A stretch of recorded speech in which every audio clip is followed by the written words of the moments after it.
Hello, my name is Daryl, and I'd like to welcome you to Volume 2 of the Masterclass series on Spongeball Magic.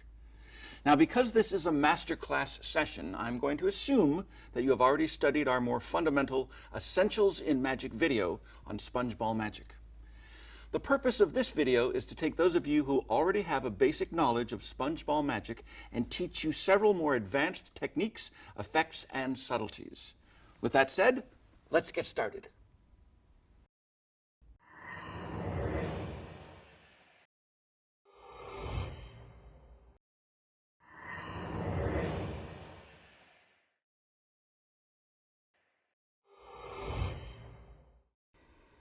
Here's a lovely idea from Aldo Colombini. He starts off by saying, I'm going to fool you. He tells his audience, I'm going to fool you.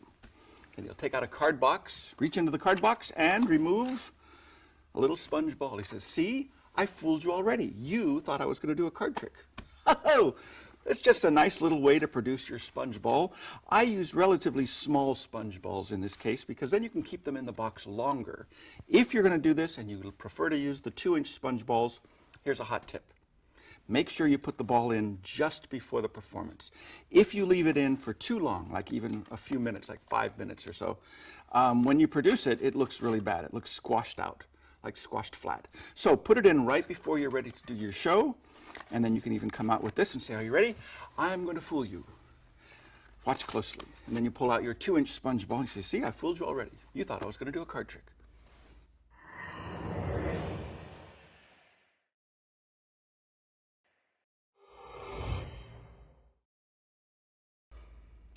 Here's a little something called the pinch production, or the instantaneous production. It looks like this. Hop! There you go. This was not invented by Gary Darwin, but he found it in an old Genie magazine from around the 1960s or 70s. I find from experience it's much better to do this with a regular sponge ball, not the super soft. The super soft balls tend to open up a little more slowly. It's not quite as effective. This is a regular ball that opens up quickly. So what you do is you fold it in half like a taco, and then you fold, from your point of view, the right-hand side up over to the left-hand side like that. So you're folding it into quarters. But the way you fold it is important because you want to hold it like this and then open, boop, like that. That's it. If you fold it the opposite way, what's going to happen is you fold it like this. When you open it, it'll kind of come closer to your hand and it might fall out. That's not good. So fold it in half. Fold it in quarters, the top half up around like this, and you just watch your angle. Kind of keep your hand, it looks like your hand is empty except for this, and you just boop. You can snap your fingers or say boop or make a noise. A wonderful variation on this is by John Jensen, and that is to get a cigarette lighter, a little piece of flash paper, and what I like to do is just take the middle of the flash paper like this, just a little pinch, fold this in the pinch production position like this, and all you do is you have the flash paper here. Now I like to hold the cigarette lighter with the ring finger, or the middle finger actually, so I get a good grip on it. You can open it with your thumb, light it like this, and then close it so you have a good grip. So it's the same idea, the pinch production. All you do is you stow it like this, and whoop, there you have it. Ball from nowhere.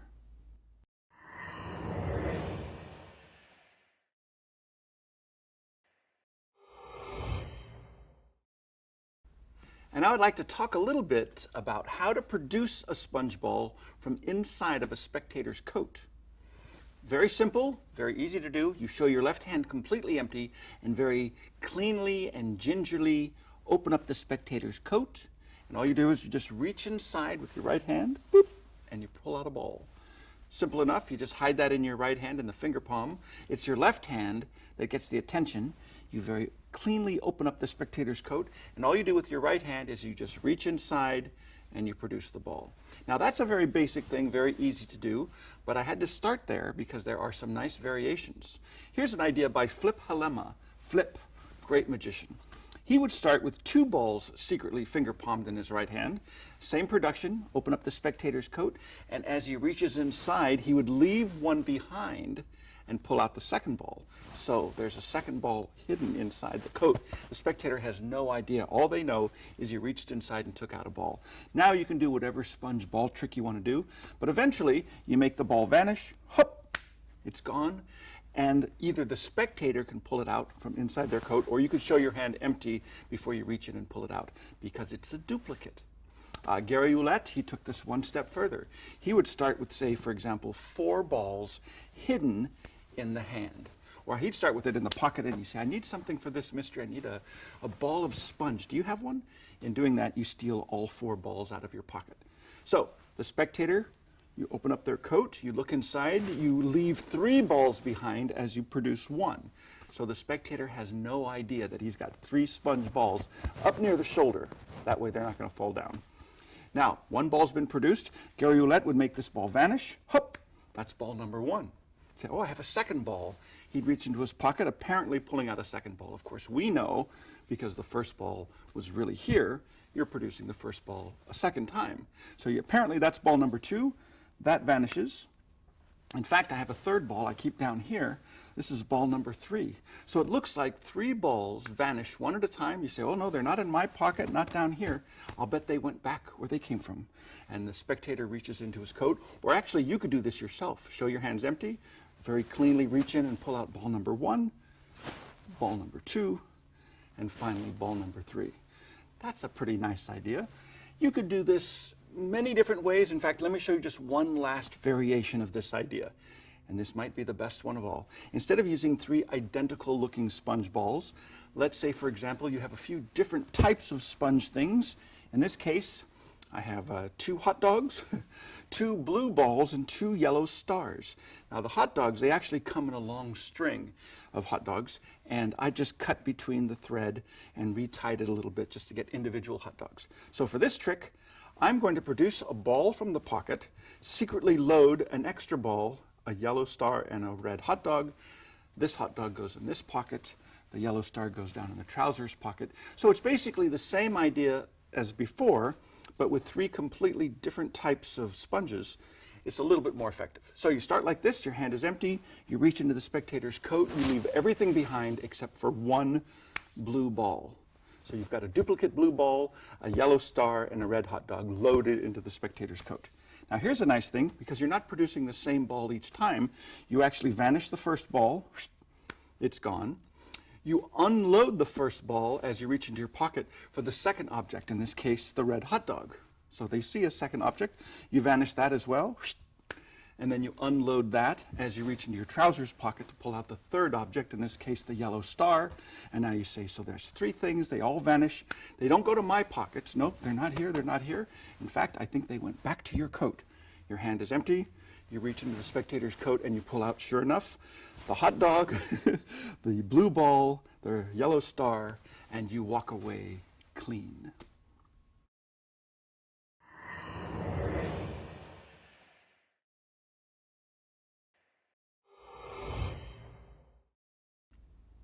How to produce a second ball from the first ball.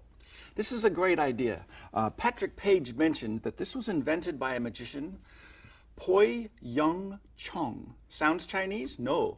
He was a Dutch-Indonesian magician, and it's called sawing a ball into 2. All you do is you go like this, and right in front of the eyes of the audience, they see you slowly and magically cut the ball into 2 pieces, 2 balls. Very simple. You hold 1 ball in a finger palm in the right hand. The other ball is in the left hand. Just in the act of picking up the ball and placing it on the table, you secretly introduce the other ball, the second ball, press them together, place them on the table, and here's a very good tip, very important. The index finger of the right hand stays on the table. If you don't keep it against the table, if you lift it up, the audience could see underneath that there's 2 balls there. That's no good. Keep the index finger tip pressed against the table. It looks like just 1 ball, and very slowly you can move your hand back and forth, and it creates a very nice illusion of sawing a ball in 2. Here's a little variation on that. I like to do this changeover move because I think it looks very good. It's a shuttle pass. Hold the ball in your right hand secretly. The left hand has the ball. What you do is you pretend to pick the ball up, but actually you just squash that ball and you show the second ball like this. Now you need to have a reason for picking up the ball. Usually what I'll do is I'll blow on it. So you put the two together, blow on it first, put it down on the table, then saw it in half. That looks pretty fair. If you want to show your hands unmistakably empty first, then you do the shuttle pass move. So the audience sees one ball here, you pick it up like this. You can tear it into two balls. That's always a nice way to go. Many different variations. Even if you don't have a table, you can still do this sawing the ball in half. All you do is use the back of your left hand. So you've got the ball here, squeeze the two together secretly as you blow on it, turn your left hand palm down, put the ball against your hand. It's actually two balls now, remember, and you do the sawing action, and it looks like the ball is separating into two. Then you can go on with your routine from there.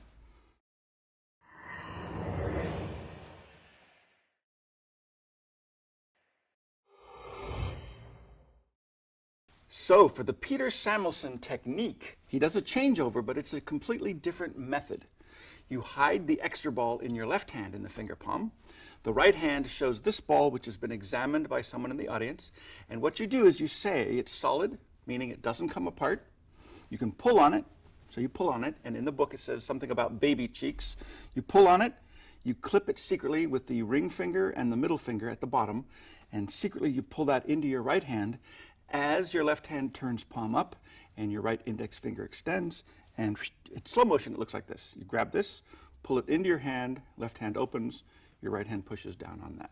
So you say it's a solid ball, you can pull in it, you could push it, but if you rub it gently, and then you rub it gently and separate it into two, and that is the Peter Samuelson technique.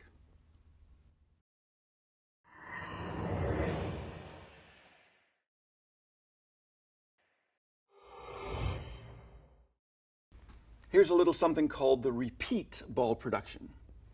Now with this secret technique, you can produce apparently as many balls as you'd like, one at a time from thin air. Put them in the pocket, produce another one. You can do this over and over again, as many times as you'd like. To do this, all you need are two balls, one hidden in each hand. That's the secret setup. Now what happens is your left hand produces the ball at the fingertips, and the way you hold it's important. It's held away from the body with the first finger and thumb so that the rest of the hand is palm up and empty. The right hand ball is not really in a finger palm, it's more in like a classic palm position. The reason for that is it's got to be in the right position so that when your right fingertips grab the ball from the left hand, secretly the other ball is transferred into the left hand as well, and the left hand turns palm down, the right hand turns palm up, and then apparently puts that away. So here's the move once again. There's the ball. You leave this ball secretly behind as you take this. The left hand turns down, the right hand turns up. This goes in the pocket apparently, but what happens is it comes out in the classic palm again. So you see what's happening. You produce the first ball. As you take it, you've loaded the second ball in its place. You do that. You're ready for the next one. Do the same thing over and over again. With a little bit of practice, it looks exactly as if you're producing one ball after another. If you want to use a little bit of misdirection, you can look at the ball as you put it in your pocket and then come back to produce that. That's the misdirection for bringing this hand out with the other ball. And the same thing again. You show the ball, put it in your pocket. There's another one. Do this again, do this over and over again. So that is the basic idea for the multiple ball production.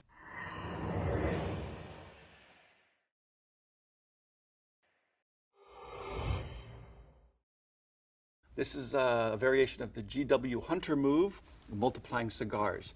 I remember the first time I saw the multiplying cigars performed, I was convinced that they were fake cigars spun out of aluminum and they were nesting shells, and the guy would just take one shell off each time. It looked that convincing. Same thing with sponge balls. All you do is you pinch it with the thumb and first finger, and the idea is you pull it straight up and they see the second ball. As soon as you pull this one up, they see the second one. So it's the same basic idea. The difference is you don't keep the ball hidden and produce it. You show it, you reach for it, and what happens is when you reach for it, you grab it, and the index finger and thumb of the left hand pinches the second ball, the hidden ball, as the first ball is pushed upwards, and apparently it goes away, comes back, Do that over and over again.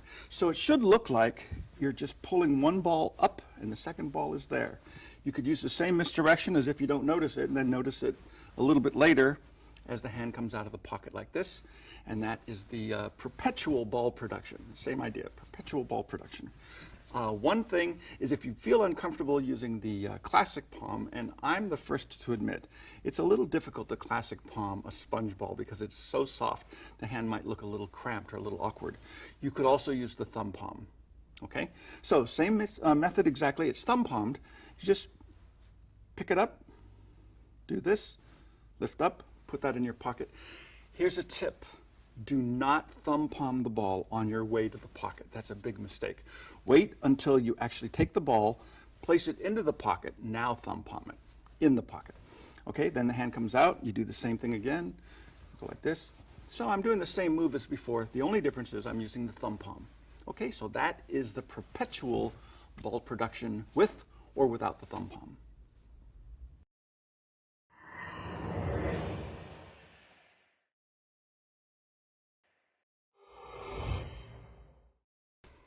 Now, if you would like to do a color change, that's certainly easy enough to do. You've got the two red balls here that you're producing over and over again. Secretly in your pocket, you've got a ball of a different color. Okay, so that's in the right coat pocket. You're doing your production one after another. You keep apparently putting them in your pocket. When you're ready for the final ball, the ball of a different color, all you do is you just leave this ball in your pocket and you steal out the other ball of a different color. And then you do the same move as before, but now you finish with a surprise color change. Now you can take this a little bit further if you'd like. You can start with a couple of different balls, even 3 if you'd like, in your right coat pocket. Okay, that's your setup. You're doing the same multiple ball production. Now it doesn't matter if you're doing it this way or if you're doing it the other way where they see the ball and they don't see the other one until you do that. It doesn't matter. When you're ready for the finish, you do this. You put one ball in your pocket, leave it there, steal out the other 2 balls secretly as you produce that. The audience has no idea that your right hand has got 2 balls of 2 different colors. So you show this one. Now, as you pull the red ball up and place it on the table, you leave the yellow ball in its place. As you pull the yellow ball up and put that on the table, you leave the blue ball in its place. So that's a pretty nice surprise. 3 different colored balls at the end, and you walk away, as always, clean.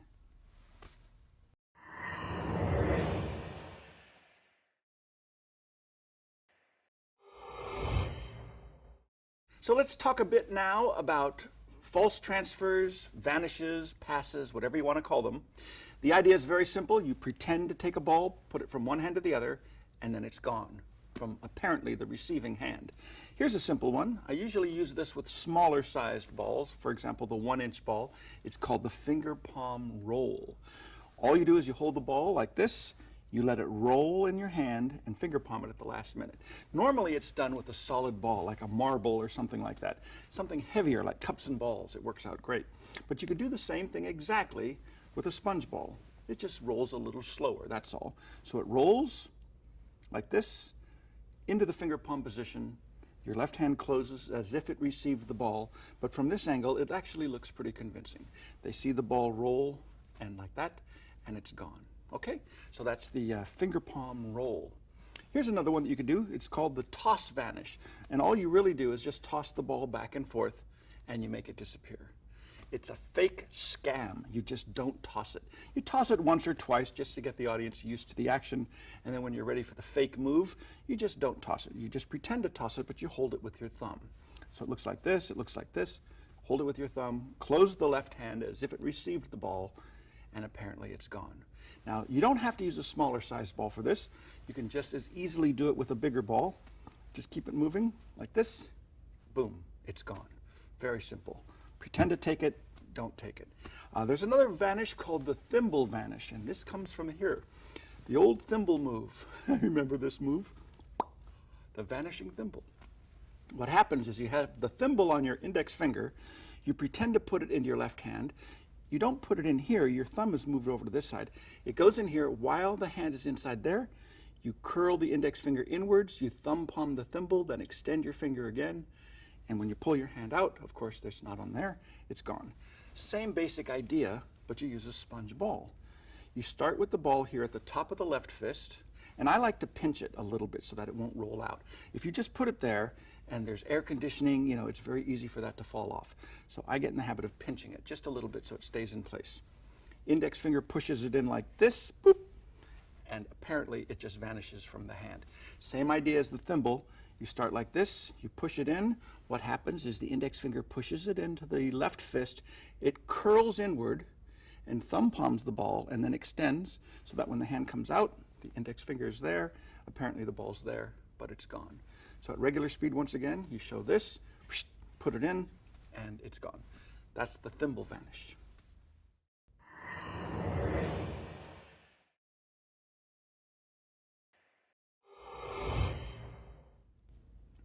It's time now for a few miscellaneous vanishes. The first one comes from Steve Spill. I learned this many, many years ago from his book, My Hands Can Be Yours. He calls it the challenge vanish. You start with just a sponge ball like this, nothing else in the hands. The ball goes inside, the audience sees it going in, and all you have to do is go like that, and it's gone completely, vanished. To reproduce it, you could do this, but we've talked about that earlier, so I suppose that gives you a clue as to how this was done. It uses our old friend, the thumb tip. Now, I like to use a relatively loose-fitting thumb tip for this one. This ball is actually more solid than it needs to be. You could do this with a super soft or a smaller sized ball.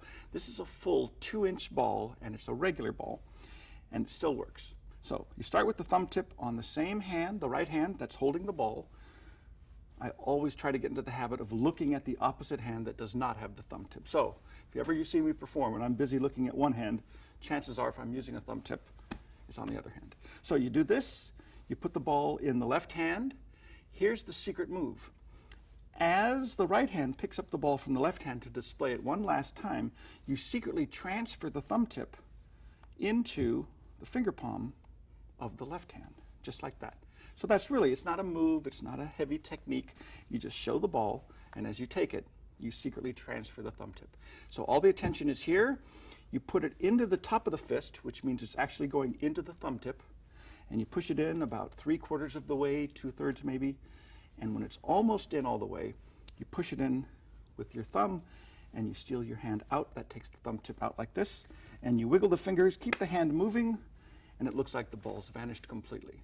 So you show both hands. Do not be in a hurry to get rid of the thumb tip. That's important. Some magicians feel guilty. They say, oh, what if they look at my hand and they notice? Just keep it moving, and if you want to reproduce the ball, you can do this, and you can pinch inside and pull it out, and there it is. And I always like to put the thumb tip back on the right thumb before you completely show the ball, because that helps hide it as well, and that's the challenge vanish. Now, Steve Spill also had another version. He called it the challenge vanish revisited, from the same book, My Hands Can Be Yours. For this, you have to have the thumb tip on the right thumb, but make sure it's on quite loosely. You want to be able to pull it off with one hand. Actually, this thumb tip is bigger than it needs to be, but you want to be able to curl your thumb inward, grab it, and pull your thumb out. You want to do all of this with just one hand. That's important. If the thumb tip is too long, it might be a little bit difficult, and you certainly don't want to make any noise. I've heard some people make a popping sound as they pull out the thumb. Big mistake. So you start with the thumb tip on your hand. It's very loose. Your hands are apparently otherwise empty. Secretly, you just take it off. Now what you do is you show the sponge ball here, put it on top, let the audience see it. It's about 2/3 or 3/4 of the way into the tip. You look at it yourself, and that's when you actually take your right thumb, push it in, and you're making the ball vanish with one hand. So it's a one-handed vanish, which is pretty nice. They see it in the hand, you look at it yourself, and then it's gone. So this is what you do. You do this, remember, you finger palm the ball, or the thumb tip, put the ball on top like that, show it, push it in a little bit more, and they see it. You look at it yourself one last time. That's when you push your thumb into it, and with one hand, make it disappear. Let me talk about another vanish that uses a thumb tip, and this was made very popular by Roger Klaus. I first learned this from his book, Roger in Concert by Lance Pierce. He uses a 1.5-inch sponge ball and what they call a cut-down thumb tip. It's a regular thumb tip. It just doesn't go down too far because you cut it. You cut it right about where the knuckle is, like this. And the method is very nice because it's all done in one action, like this, and it's gone. Instead of making two separate actions or poking actions and then stealing the thumb out separately with the tip, it's all done at once. There's the ball, transfer it here. As you take it back, just like the Steve Spill method, you secretly load the thumb tip. The secret here to do this all in one action is you hold the ball in about the middle with your thumb. And like I said, in one action, you push it into the thumb and you pull your hand out at the same time. And you wiggle the fingers. It's gone. Now, Roger made a big thing about using a 1.5-inch ball and a cut down thumb tip, but I found from experience, if you have a big enough thumb tip, and you can use a larger ball. So this actually has the density of probably 2 or 3 of these, because this is a regular sponge ball and it's 2-inch. But because the thumb tip is so big, you can do the same vanish completely with one hand, like this, and that baby's gone. So that is the Roger Klaus handling of the vanishing sponge ball in the thumb tip. One action.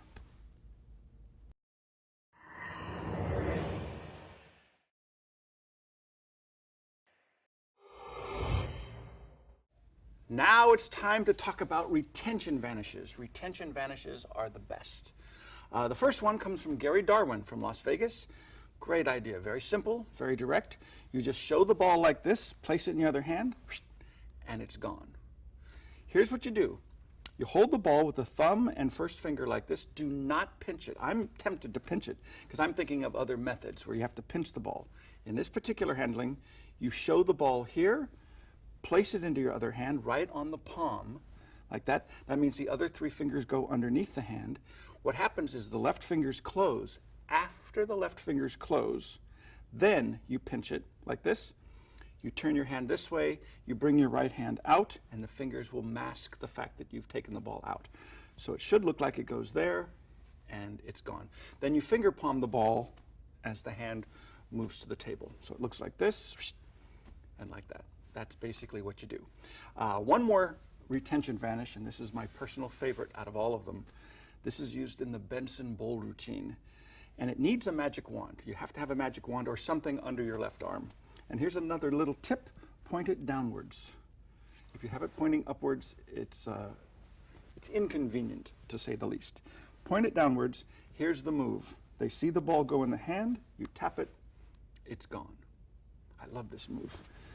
The method is pretty simple. You place it into the palm of the hand, palm up left hand. You hold onto the ball at the top with the thumb and first finger. You do not let go of your right hand grip. Keep it. Put it there. Close the fingers first. That's what makes this a retention, because the fingers actually close over the ball. So the audience remembers the ball was there. They know it's still there even after the fingers close. Now, what happens is you don't let go of the grip, like I said. You just pull your hand out, and that of course brings the ball with it. The difference is you don't just bring it out like this. The audience will see it. You bring it out, but you tip the hand so the back of the hand is towards the audience. That will cover pulling out the ball. That will shield it. So you do this, and bring it out. But that's a very awkward and uncomfortable position to be in. It's not finger palmed, it's not thumb palmed, it's just held hidden behind the hand. That's where the wand comes in. You do this, you close your fingers, the back of the hand covers it as you pull it out, and instantly, as soon as you bring your hand out, like this, you finger palm the ball as you reach for the wand. Then you tap it, and then you make it disappear. This is a great thing to practice over and over again in front of a mirror, and eventually you'll actually fool yourself. If you do it right, it looks like it's there, it looks like the fingers close over it, it looks like you just go for the wand, and you make it disappear. Now, if you're doing a routine where you do not have a magic wand, you can still use this technique, but you do need to have a reason for the action of pulling your hand out. I would pull up the sleeve. So you do this, put it in your hand, pull up your sleeve, make it disappear. That is the Roy Benson, or that's the retention vanish that's used in the Benson bowl routine.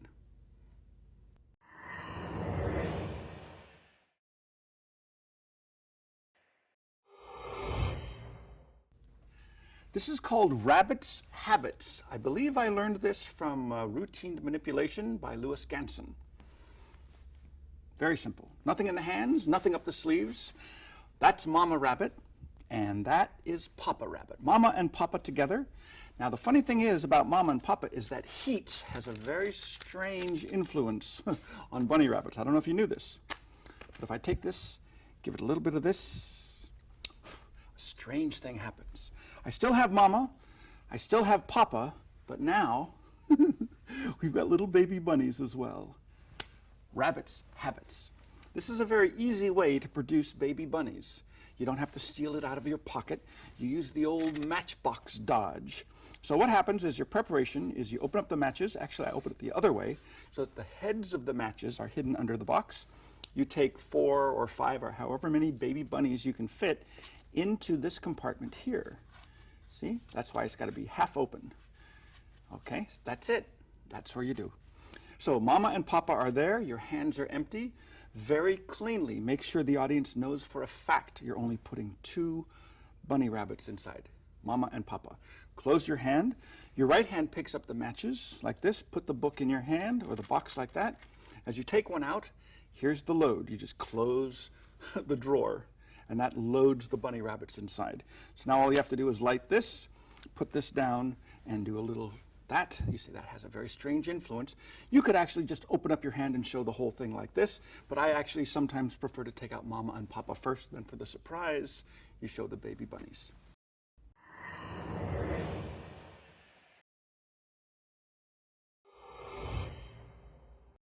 Here's another way to do the rabbit's habits effect, but for this you don't need the matchbox, you don't need any matches, you don't need an ashtray. All you need is Mama and Papa Rabbit and a few baby bunnies, which you hide in your right hand from the very beginning. Very, very simple. You say, here's Mama, here's Papa, and you get a spectator to open up their hand. Usually a lady would be good for this. You say, you hold on to Papa, and you hold on to Mama, and when I give you Mama with Papa, I want you to hold them as tightly as you can. Don't let one sneak out. Don't let them jump away. And as you put in the second one, you do your magic, and now you've got Mama and Papa and a whole bunch of baby bunnies. Now this is also a very easy way to load the baby bunnies into the spectator's hand. All you do is you start with them in your hand from the very beginning. Okay? Steal them out of your pocket, hold them in a finger palm in your right hand. Show Mama and Papa. The spectator opens their hand. Put one of the 2 rabbits in first. Doesn't matter which one, you could say it's Mama or Papa. But when you put the second one in to join the first one, that's when you tell the spectator, and hold them both very tightly. Don't let one of them jump out. That gives them the misdirection in their mind to hold tightly. Oh, he's going to try to make one disappear. I'm going to hold tightly. So the first one goes in. When the second one goes in, that's when you add the baby bunnies to it. Put that whole load inside. They hold it very tightly. You do your magic. You show Mama and Papa together. And of course, now you've got the baby bunnies as well. And that's a great effect to have the bunnies appear in the spectator's hand. Now let me do it one other time, a different way. You start with, say, 4 or 6 or even 8 bunny rabbits inside of your pocket like this. These I would have 3 bunnies this time, 3 large rabbits. 2 like that, one I'll put a little bit like sideways, and that goes into the trousers pocket. The only reason for that is so you can show your hands empty. When you're ready to start the trick, your right hand reaches into your trousers pocket. Immediately, you finger palm the one that was turned sideways. You bring out the other 2 rabbits like this. So the audience doesn't know this, but you've got the extra rabbit here. So you've got Mama and Papa Rabbit together. All you do is this. You say, I'm going to put Mama Rabbit here. Papa Rabbit, he's going to go out and he's going to look for some food, like a head of lettuce or maybe some carrots. And he goes like this, but then he hears the farmer. And when he hears the farmer coming, he goes to protect his wife back into a rabbit hole like that. And then the farmer leaves. So he says, I'll do it again. Mama goes there. Papa goes looking for some stuff, some food. And then all of a sudden he hears the farmer again. And then he goes like that. And he says, wait a minute, I think the farmer knows where we're hiding. So then Mama and Papa together, they go to a different rabbit hole. That's when you get a spectator to hold on tightly to both rabbits. You say, the farmer's hanging around. He's hanging around a little longer. He stays around for a long time. He doesn't seem to be leaving. Well, you know what happens when you have Mama and Papa together for a long time? Eventually, well, you know, eventually they end up with little baby bunnies, and sure enough, there's a whole family. And that's how you finish. Here's what you do. You start with your whole load of baby bunnies inside of your right coat pocket. Okay? So they're all there. These bunnies, the Mama and the Papa, they go in your trousers pocket. So you start like this, your hands are empty. all you do is you reach in your pocket, you're pulling out all 3 of the large rabbits, but you keep one hidden in your hand as the other 2 are displayed. So that's Mama and Papa. Now, the little story about Mama goes in the rabbit hole, you actually put in a second rabbit, so the audience has no idea you've got 3 large rabbits. You say Mama goes in the rabbit hole, Papa, he goes out looking for food, like a carrot, something like that. As you pretend to put this in your pocket, you just palm it out again. It never goes in. Well, it goes in, but it comes out again. And you say he goes away looking for some food, and then here's the farmer. So he rushes back to Mama in the rabbit hole, and then you show Mama and Papa together. So you've got the extra rabbit here. He said, we'll do it again. Mama goes back into the rabbit hole. Papa goes back looking for food. And then he hears the farmer. Now this time you leave the large rabbit in your pocket and you grab a handful, as many as you can get, of the little baby bunnies. As you say, look, there's Mama and Papa together again. So that's twice. Now for the 3rd time, you're ready for the big finish because you've got the load of baby bunnies. You say to a spectator, we need a different rabbit hole. How about your hand? Let's say take Mama and Papa together into a different rabbit hole, and the spectator holds them, and you say, but the farmer's around, and he's not leaving. He seems to be staying around for a long time. Well, when rabbits get together for a long time, something is bound to happen. It's always great to ask the spectator, do you know what? They always know. They say, oh, they have little baby bunnies. You say, well, there's Mama, and there's Papa, and you're absolutely right, a whole family of baby bunnies. And that is Papa Rabbit.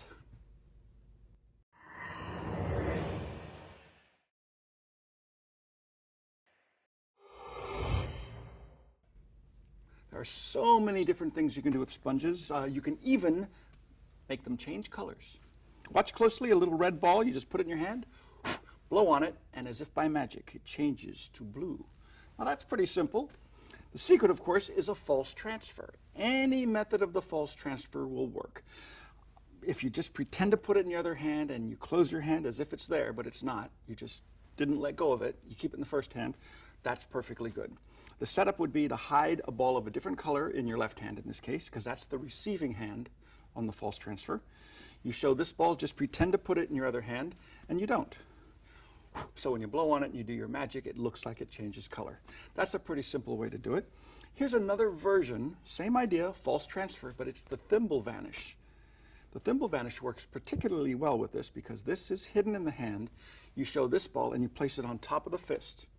So they see this hand is empty, there's the ball on top of the fist. All you do is you poke it inside, you do the thimble vanish move, and apparently it changes color. Now for those of you who might have forgotten, here's the thimble vanish move again. It goes on top of the fist. The audience has no idea you've got a ball already in that hand, so they'll be surprised with the color change. You push this in. As you push it in, secretly remember, you hook the finger around and you thumb palm the ball. So it looks like it's in the left hand, and then you have the surprise finish like that.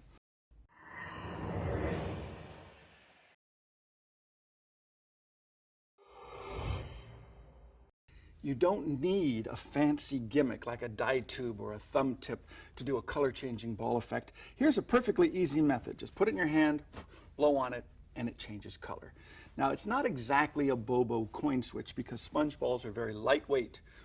Pretty hard to do a Bobo switch. So what you do is you have the colored ball in your hand in the finger palm. This is the ball that everybody sees. You pick it up and you just pretend to put it in your left hand, but what you do is you pinch it with the thumb and first finger like that. As you pretend to put it in your other hand, you open your right hand. You let the hidden ball go into the left hand. The left hand closes around the hidden ball. As the right hand comes away, it finger palms this ball as it goes to the table. So that's the action. Pick it up, switch, boom, that's it. Make sure you close your left hand though, and close it all the way. Definitely do not get in the habit of doing this. If they see a red ball here, don't let any of the blue ball, exposed like that. That's a big mistake. So hide this in your hand, show this hand empty, pick this up, do the switch, and now blow on it or massage it or do something magical to make it apparently change color. And that's a perfectly simple way to do a color change. Now you could take this another step further. You can add a technique called a changeover. This is a good idea. The changeover is this. It's almost like the perpetual ball move or the repeat ball production. Remember that? Same idea, but what you do is you have the hidden ball goes into the other hand as you pick up the ball that's visible and you show it. So it's a changeover. You just secretly exchange the ball from this hand to this hand as you show this one. And if you practice, you can actually do the same move backwards. As you put this ball back into the left hand opens and the ball that's hidden, the blue ball in this case, is secretly transferred back to the right hand. It's harder to explain than it is to do. What you're doing is you're apparently just showing the ball and nothing else but the ball, and the hands are empty, and in doing that, you're secretly transferring the hidden ball from one hand to the other, back and forth. Okay? Now, here's a nice thing. Have this hidden in your hand, you show the red ball, you put it in your hand, you blow on it, it changes to blue. Then you can show your hands empty except for the blue ball, apparently, and put it down and you change it back into red. So you could do this several times. But once is enough. Just do the changeover move, that adds a very nice touch. If you want to add an extra ball, let's say for example you have 3 balls, same idea. You could just have this hidden in your hand. You put this here, it changes into that. You put this here, that changes into that. If you want to throw in a few extra changeover moves, you say, look, that changes into blue. But if I change the blue back into yellow, it changes back into yellow. And if I don't want that, I could take the red one and that changes into blue. So you see, if you know how to do a changeover and you know how to do the switch, you can do all kinds of different combinations. Another version of the color changing balls is the spellbound trick. Spellbound is great. Spellbound is normally done with coins, and you just hold a coin in your hand, but I'll use sponge balls, so you see the idea. You show the ball, you just rub it, and it changes. You just rub it, and it changes. That's all there is to it. If you want to throw in some changeover techniques, you can do that as well, but basically you just rub it and it changes. It's not hard to do at all. You hold the ball with the thumb and first finger, or thumb and middle finger. This is hidden in the finger palm. All you do is you cover it, you thumb palm the ball that the audience sees, and then you exchange it for the ball that was hidden in the hand as the hand moves away. So now this is thumb palmed, but as the right hand moves downwards, it just finger palms that. So it starts like this. I thumb palm the red ball, I open the hand, leave the green ball behind, and as the right hand rests to the table, you just finger palm it. So that's it. You can do that over and over again. Okay? So you can do the changeover. You can make it change color, do the changeover again, make it change back. That's the spellbound, basically. Here's another variation, and I like to do this one. It almost looks like you're not rubbing. It's the same idea. It just doesn't look like you're rubbing the ball to make it change color. It should look like you're just pulling the color off the ball. And the way I use this, I'll tell you how it's done. I have a red chip and a white chip, poker chips. And I show the white poker chip. And I say to a spectator, hold on to this white poker chip in a tight fist. I secretly switch it for the red chip. So the spectator's holding a chip that they think is white, it's actually red. Then I would take, for example, if I had a white sponge ball, I'd use a white sponge ball. But you bring out a red sponge ball. And you say, look, I'm going to take the color right off of this ball and throw it into your hand.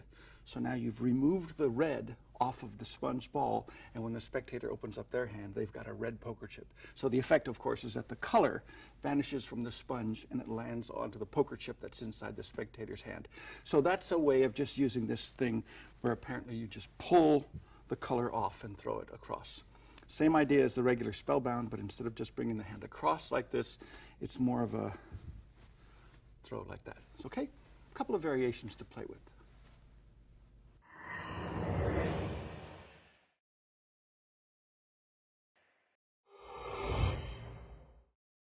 Here is yet another way to perform the world-famous color-changing sponge ball effect. Start with a red ball, just put it in the hand like this, rub it like this, and as if by magic, it changes color. I like this because it's pretty clean. For this, you need a thumb tip, a red ball, and a blue ball, or any 2 colors that are nice contrast. You start with the thumb tip that's empty and the ball of the other color, the one that this is going to change into, secretly held together in your left hand finger palm. Okay, so that's the setup. You do that. All you do is you show this ball. Now you could put it in the top of the fist like that, poke it in a little bit more, poke it in a little bit more, and when you're ready for the steal, you just stick your thumb in it, and then you massage it a little bit, and you show the other ball. And of course, the thumb tip will completely conceal the red ball. So that's a nice way to do a color change. If you would rather not poke it in a little bit at a time, a nice touch is you could use the Roger Klaus idea of just the one-step vanish. So now you show the ball like this, you show it like this, and all in one action. You put it in your hand, and it changes to the other one. Okay, so you don't have to make separate individual little pokes and then at the last minute steal the thumb tip out. Another thing you can do is you could use the opposite hand and use the Challenge Vanish Revisited by Steve Spill. So you would start with the thumb tip here, you'd have the other ball here in the right hand. Now you show the ball in the left hand, and all you do is you put it on top of the fist and you show it. And with one hand, you make this ball vanish, you blow on it, and you show the other ball, and you have a quick little color change with one hand. Okay?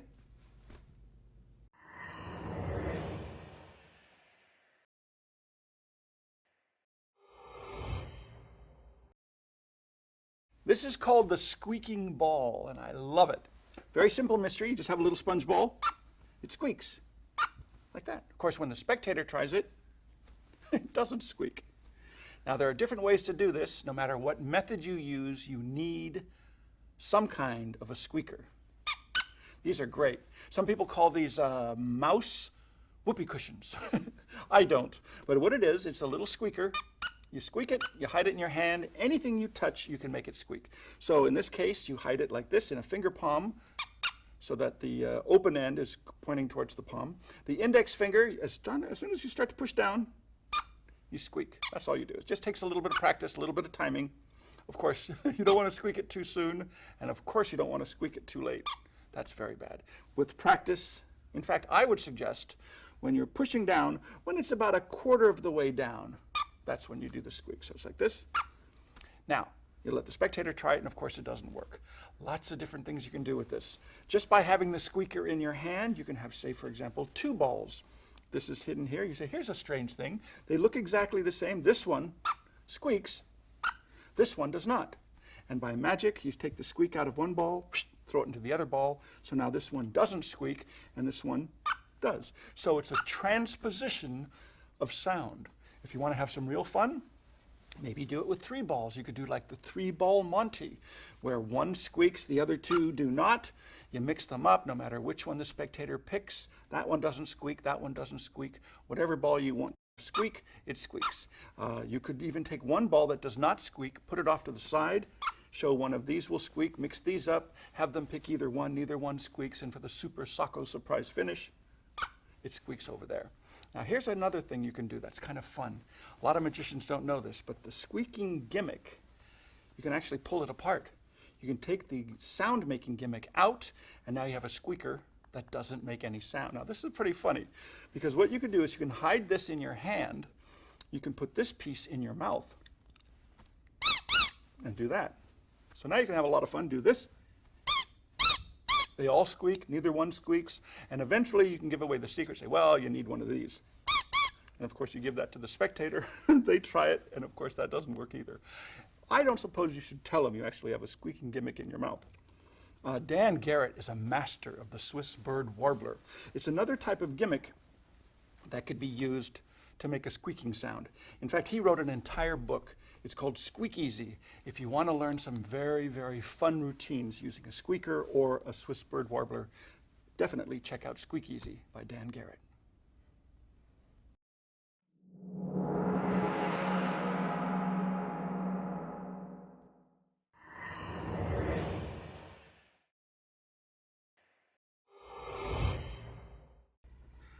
Routines.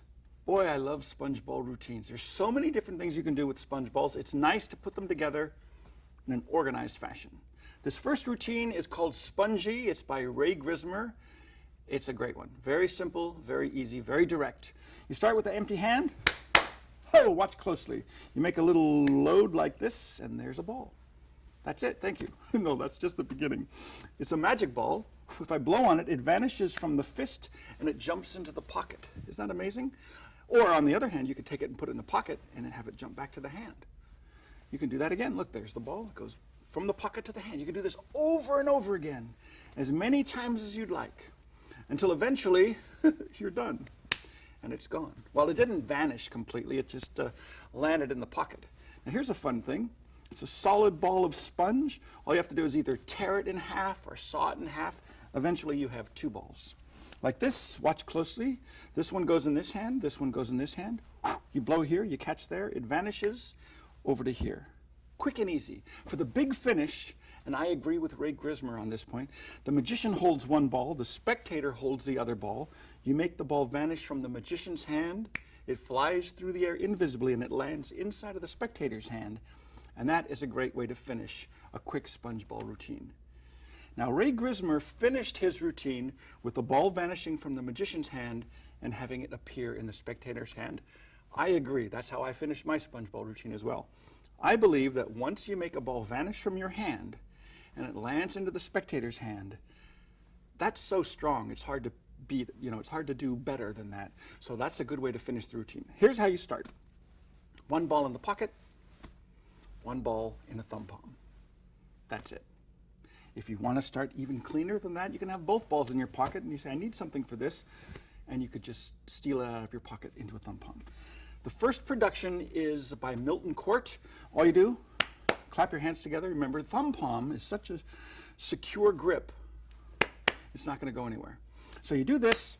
Here's the load. You close your left hand into a fist, turn your hand palm down, you slap the back of it, you turn palm up, slap the other side like this, and there's the ball.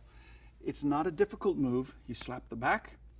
As the left hand turns palm up, secretly you open your hand a little bit and the ball is loaded in as your hand is like this. You tap the back and you make the production. So once again, nothing here. Make the fist, tap the back, load it, tap the back like that, and there's the ball. So that's it. You do any kind of false transfer, you make the ball vanish. It's really here.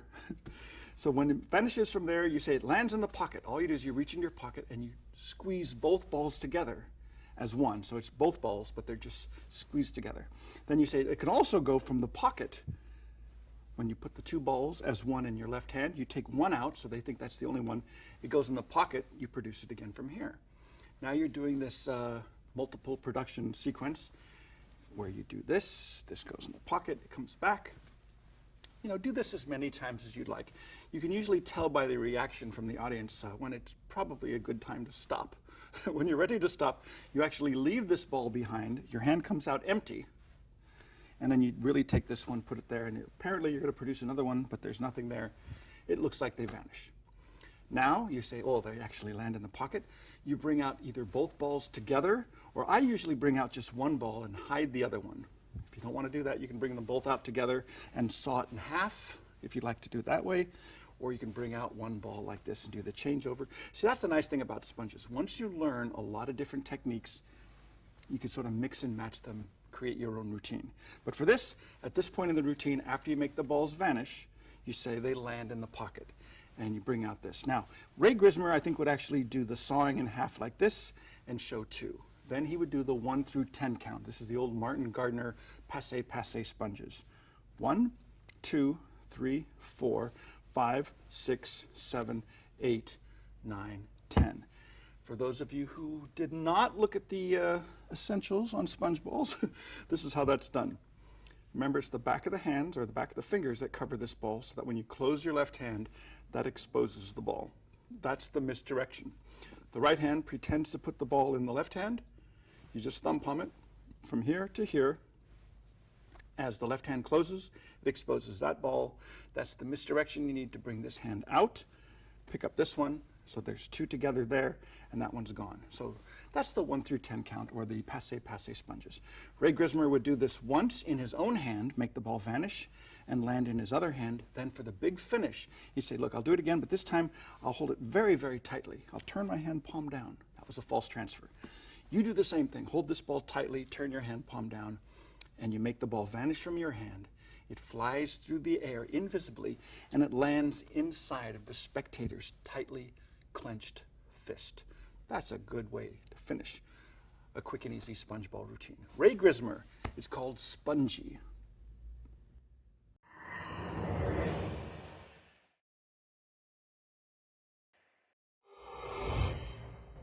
This is the master routine with sponge balls by Kozak. Start like this. I'm only going to use this bowl to represent a spectator's hand, okay? So it's not really part of the routine, but just so that you can see what's going on. Nothing in the hands. You see, I need something special. Oh, this is a weird thing. It's a purse frame, but inside is where I keep that. Well, I agree. It's not exactly like sawing a lady in half, but it's close. Watch. Sawing a lady in half. Just like that. So 2 balls of sponge. These are playful little balls. Watch closely. 1, 2, 3, 4, 5, 6, 7, 8, 9, 10. They like to hop across. It's a lot of fun. Actually, I need a 3rd ball for this particular mystery. And I keep another one here. That's good. So 3 balls. This one goes in my hand. This one goes in your hand. So you give it to a spectator. They hold it tightly. So all I have to do is use this as a magic wand. Tap here. Tap there. This ball vanishes completely. Inside of the spectator's hand, there are now 2. So that's a good thing. You say 2 balls. You hang on to those 2 into your hand. I take ball number 3 like this. Hop. Vanishes completely. Flies through the air inside of the spectator's hand. And there is the 3rd ball. Just like that. Now, if I were to ask you how many balls, you'd say 3. 1 in the hand, 2 in the hand. The 3rd ball, though, that goes in the pocket. Most people would say, well, there's only 2 in the hand. Actually, there's 1, 2, 3. Always 3. They're playful little balls. I'll do that again. There's ball number 1, ball number 2. The 3rd ball goes in the pocket. They're playful little things, so there's always 3. They like to stay together. One last time. There's ball number 1. There's ball number 2. Ball number 3 goes in the pocket. How many balls? Most people would say 2. Some people would say 3. Actually, I say they're playful little things. They're gone. And that's the routine. To do this, the setup is quite simple. 4 sponge balls altogether and 1 purse frame. Purse frame, that's all you need. 2 balls in each of the 2 pockets, the coat pockets if you're wearing a coat, and the purse frame goes in the right coat pocket. Remember, this is just the spectator's hand, so it's not really part of the trick. Your hands are empty. Both hands reach into your pockets at the same time. This is the old Al Goshman purse frame production trick. The left hand goes in the left pocket. You finger palm one of the 2 balls. The right hand goes into the right coat pocket. As you pull out the purse frame, that's the misdirection for bringing the left hand out. So you say, there's a little something I keep inside a sponge ball. You put that down, you close the frame, your hands are empty. As you say something like, well, I agree, it's not exactly like sawing a lady in half. You put the purse frame back into your right coat pocket. As you do that, you steal out a 2nd sponge ball.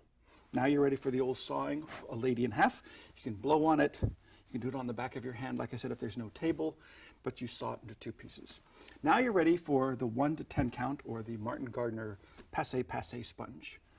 1, 2, 3, 4, 5, 6, 7, 8, 9, 10. So you have 1 ball across in the magician's hands. Now you say, for this mystery, I need a 3rd ball. Both hands go into the pockets again, just like you did at the very beginning. Right hand comes out with the purse frame. Left hand comes out with another ball. And you reach inside and you pull out the 3rd ball. Now this time you leave the purse frame on the table temporarily, because you're going to do a false transfer with 1 ball. You pick up a 2nd ball, adding your ball to it, and you hand it to the spectator. Say, hold on to it very tightly. So when you make your ball vanish and it lands in the spectator's hand, that's very strong misdirection. While that happens, it's gone from here into your hand. Look inside. While the spectator opens their hand, you casually take the purse frame and you put it back to your pocket, and that's when you steal the 3rd ball, secretly. They don't know about that. So now there's 3 balls on the table, and you say, here, hold on to those 2 that just came out of their hand. Apparently they go back into their hand, but they don't know that you've added a 3rd ball. So they've got 3. Then you say, in this one, I go like this. It disappears into your hand. The spectator opens their hand, and they've got 3. Very good surprise. Now, they don't realize, but you've got an extra ball now, and so you're ready for the old 2 in the hand, 1 in the pocket routine. Ball number 1 goes into the hand. Actually, you secretly put both balls in your hand. So it looks like there's 1 in the hand, 2 in the hand. The 3rd ball goes in the pocket. It really does go in the pocket, but immediately it comes out again, hidden. But the misdirection is when it goes to the pocket, you show 3 in the hand. So there's 3 there. Do the same thing again. Ball number 1, ball number 2, ball number 3 goes to the pocket. This time you leave it in the pocket. Bring out your empty hand. You show 3 balls back in the hand. For the big finish, you go like this. Ball number 1, and in fact, here's a little variation on that 2nd one. You have 3 balls in your hand. For the next one, you could say, look, there's ball number 1, bring it up to eye level. Ball number 2, put those in your hand. So that's just another way of getting the third ball secretly into your hand. But it looks pretty good. It looks like 3 balls. There's ball number 1, ball number 2, and ball number 3 goes in the pocket. But it's the same trick as before, just a different handling. 3. For the big finish, the vanish of the 3 balls, you say ball number 1 in your hand, ball number 2. As you show ball number 2, your left hand opens to show ball number 1 again. And this is a bit of practice. It takes a little bit of practice to get this. But what happens is you apparently put the second ball in with the first ball into your left hand. But what you really do is you pinch the 2 together and steal them both out with your right hand. So it's ball number 1, ball number 2, and then ball number 3 goes in your pocket. You leave all 3 behind. For your big finish, you say they're playful little things, they like to disappear, and that's the mystery of the Kozak routine, the master sponge ball routine.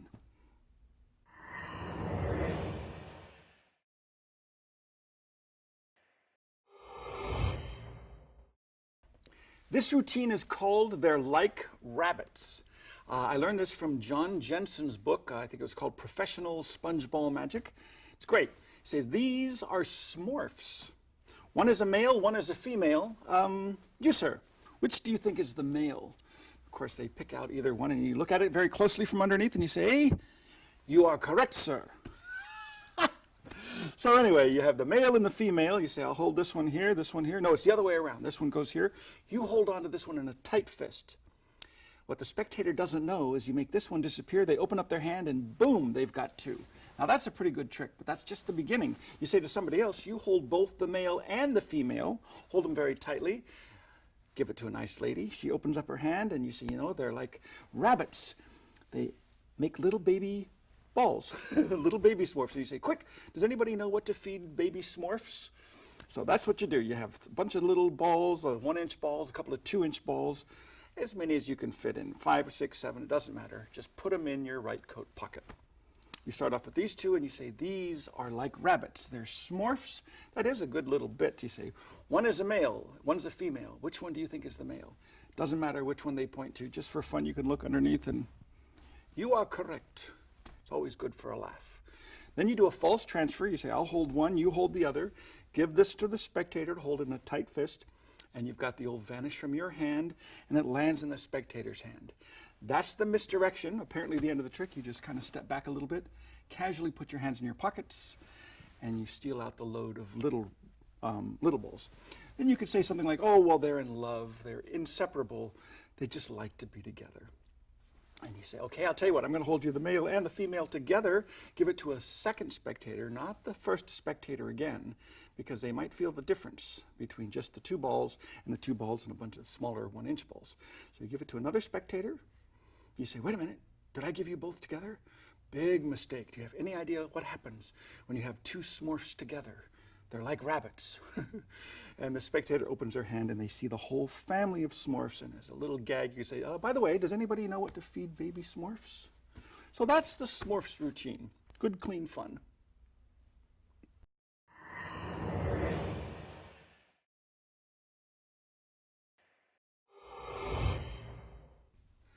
Well, there you have it. A lot of great sponge ball magic to practice and perfect.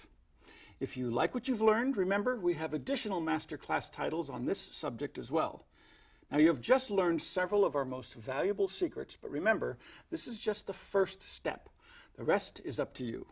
So go out and practice until you can perform these techniques flawlessly without having to think about what you're doing. Remember, with a thorough understanding of the principles involved and with proper practice, your performances will look like real magic. Have fun.